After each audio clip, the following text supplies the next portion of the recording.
तो आज पढ़ने वाले हैं exception handling. Exception and interrupts are unexpected event that disrupt the normal flow of instruction execution. क्या होता है एक्सेप्शन और इंटरप्ट्स? क्या होता है? अनएक्सपेक्टेड इवेंट होता है जो इंस्ट्रक्शन के एग्जीक्यूशन को थोड़ा प्रॉब्लम कर देता है, एग्जीक्यूट नहीं हो पाता है। An exception is an unexpected event from with in the process.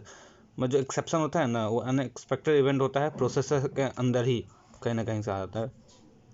An interrupt is an unexpected event from outside the processor। और जो इंटरप्ट होता है वो प्रोसेसर के आउटसाइड का होता है, अनएक्सपेक्टेड इवेंट।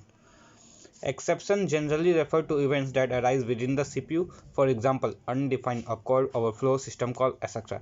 एक्सेप्शन क्या होता है? जनरली उस इवेंट को बोलते हैं जो सीपीयू के अंदर ही अराइज होता है, जैसे हो गया अनडिफाइंड ऑफ कोड, ओवरफ्लो हो गया, सिस्टम कॉल हो गया, एक्सेट्रा। ये सबको एक्सेप्शन बोलेंगे।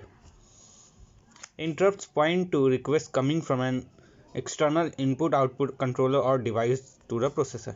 Interrupt उसको बोलते हैं जो एक्सटर्नल के इनपुट आउटपुट कंट्रोलर या डिवाइस से आए और प्रोसेसर के अंदर जाए, outside the processor।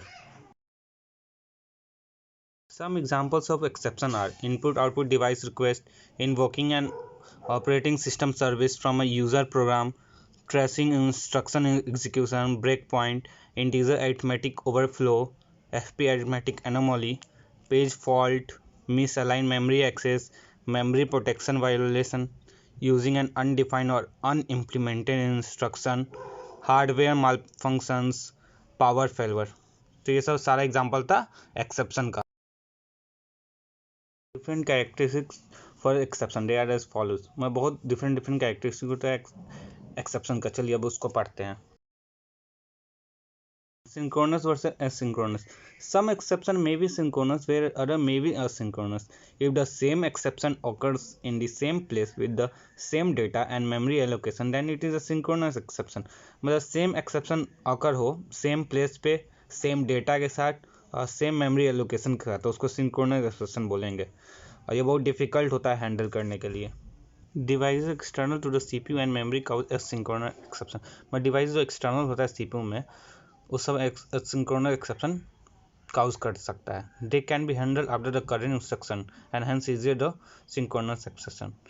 मैं इसको हम लोग हैंडल कर सकते हैं, जो करेंट इंस्ट्रक्शन है ना, उसको एग्जीक्यूट करने के तुरंत ही बाद हम लोग एक्सेप्शन को हटा सकते हैं। और ये सिंक्रोनस एक्सेप्शन से बहुत ही आसान होता है हैंडल करने के लिए। User requested versus course. Some exception may be user requested and not automatic. Such exception are predictable and can be handled after the current instruction।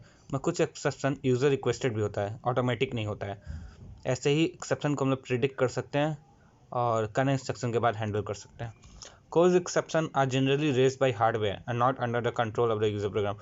और जो exception होता है वो आपके हार्डवेयर के द्वारा जनरेट होता है और जो यूज़र प्रोग्राम उसको कंट्रोल नहीं कर सकता है, और ये बहुत ही हार्ड होता है हैंडल करने के लिए। तीसरा है user maskable versus unmaskable. Exception can be maskable और unmaskable. They can be masked और unmasked by a user task. मतलब एक्सेप्शन मास्केबल भी और अनमास्केबल भी हो सकता है एक यूजर टास्क के द्वारा। चलिए देखते क्या। This decide whether the hardware respond to the exception or not। We may have instruction that enable or disable exceptions। Within versus between instruction। Exception may have to be handled within the instruction or between the instruction। Exception हम लोग handle कर सकते हैं instruction के साथ भी और instruction के बीच में भी। Within exception are normally synchronous. जो बीच में आता है ना इंस्ट्रक्शन, उसको जनरली वो सिंक्रोनस होता है और and are harder since the instruction has to be stopped and restarted. और ये हार्ड होता है कि इंस्ट्रक्शन को हम लोग बीच में ही एग्जीक्यूट से बीच में ही रोक दें और फिर उसको रीस्टार्ट करें। Catastrophic exception like hardware malfunction with normally cause termination. और कैटेस्ट्रॉफिक एक्सेप्शन एक होता है जो हार्डवेयर मालफंक्शन के द्वारा होता है, जो टर्मिनेट करता है, मतलब वहीं पे स्टॉप कर देगा प्रोग्राम को और फिर से स्टार्ट कर देगा। Exception that can be handle between two instruction are easier to handle. Exception जो दो इंस्ट्रक्शन के बीच में होता है ना, उसको बहुत ईजी से हम लोग उसको हैंडल कर सकते हैं। Resume versus terminate. Some exception में lead to the program to be continued after the exception and some of them में लीड टू टर्मिनेशन। कुछ एक्सेप्शन क्या होता है ना कि प्रोग्राम को कंटिन्यू कर सकते हैं अगर एक्सेप्शन आए भी तब भी, और कुछ होता है कि वहीं पे आपको रोकना पड़ेगा, वहीं पे टर्मिनेट करना पड़ेगा। Things are much more complex if we have to restart. Terminate वाला चीज़ है ना, उस वहाँ बहुत कॉम्प्लेक्स हो जाता है स्टार्ट करने के लिए। Exception that lead to termination are much more easier since we just have to terminate and need not restore the original status. और जो एक्सेप्शन टर्मिनेशन की ओर होता है जो बहुत ही ईजी होता है, तो हम लोग को क्या करना चाहिए, टर्मिनेट करना चाहिए, और हम लोग को इससे क्या फ़ायदा होगा कि ओरिजिनल स्टेटस को रिस्टोर नहीं करना होगा। तो यहीं तक था हम लोग का ये लेक्चर। तो इसी के साथ हम लोग का एक्सेप्शन हैंडलिंग ख़त्म होता है।